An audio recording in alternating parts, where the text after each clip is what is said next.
A statue in Sydney of British explorer James Cook, captain of the first Western ship to reach the east coast of Australia, was sprayed with red paint and damaged 2 days before Australia's National Day, authorities said on Friday. It was the second time the statue has been defaced and vandalised in this last year. Police said that they had begun an investigation and that several items had been found near the statue.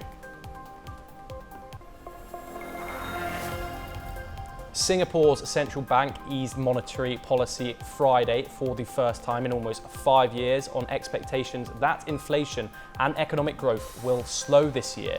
The Monetary Authority of Singapore uses exchange rates rather than interest rates to control policy. It says this will reduce slightly the slope of the dollar trading band, which will ensure medium-term price stability. South Korea has commenced the development of a homegrown interceptor system similar to Israel's renowned Iron Dome. Initially announced in 2021, the multi-layered air defense system was conceived to counter North Korea's long-range artillery threats. Designed for rapid deployment, the LAMD system is expected to protect key military facilities from potential North Korean attacks. US Secretary of State Marco Rubio discussed China's destabilizing actions in the South China Sea with Philippine counterpart Enrique Manalo. Reaffirming the US ironclad defense commitment, Rubio and Manalo explored enhancing security and economic ties.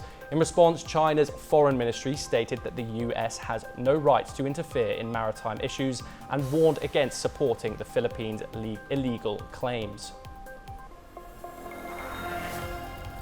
Indonesia and France will sign an agreement for the transfer of a Frenchman who has languished on death row since 2007 for alleged drug offences.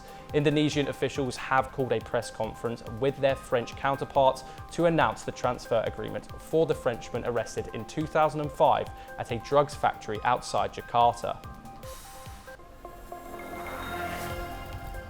Australia's government has announced an extra US $1.2 billion in clean energy financing to speed a transition from coal and other fossil fuels to renewables.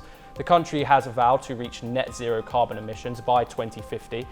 Energy authorities say quick action is needed to fill the gap left by shuttered coal-fired power stations.